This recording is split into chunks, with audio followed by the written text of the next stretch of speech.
In the names of that which each of us holds sacred, please join me in the spirit of meditation and prayer.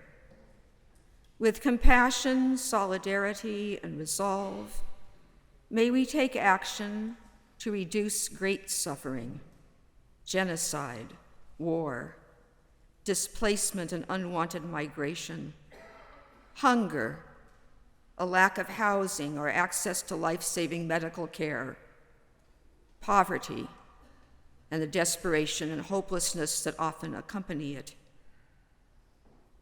And yet may we also remember among us those we are much more likely to encounter in our daily lives, whose struggles may be less obvious or severe, yet are painful nonetheless. People with unusual emotional needs and responses, people who may think or talk or listen in ways foreign and thus frustrating to others. People who give a literal response or a lengthy explanation to a purely rhetorical question, a criticism, or a polite platitude like, "How are you?" Who have no grasp of small talk, who are honest and direct and confused when others aren't.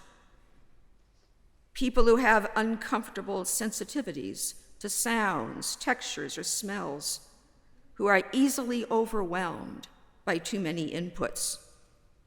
People who are focused intently on one subject. Those who find changing their routines to be a source of extreme stress. People who ask lots of questions about things others think are clear or obvious, who don't recognize subtle nonverbal cues telling them to shut up. People who are clumsy and uncoordinated. Those who fidget and don't look straight at others while they are talking. People for whom standard advice about changing their reactions doesn't work, no matter how hard they try to do it. People who are eccentric in their appearance and mannerisms, who march to an unseen drummer no one else hears.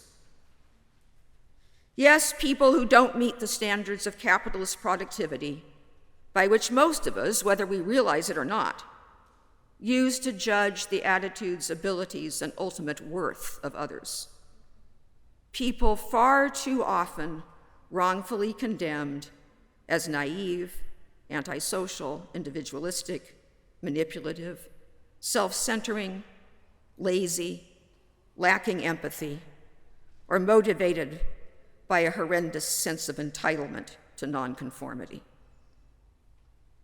May we then resolve to see the truth, that we each strive in our own ways to fit into a society not designed for the well-being of any of us, yet alone for those hardwired to be literal thinkers, socially awkward, unusually sensitive, and passionately focused.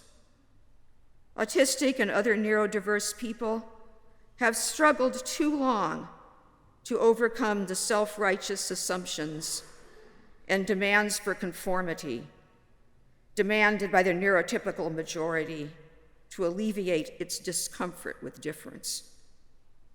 May we, people like myself and Tad, whose reflection mirrors my own life experience, although identified much later in life, continue to find welcome here as equal partners, valued for our differing perspectives and honored for our resilience. This is our home. May it be so for all of us. Amen.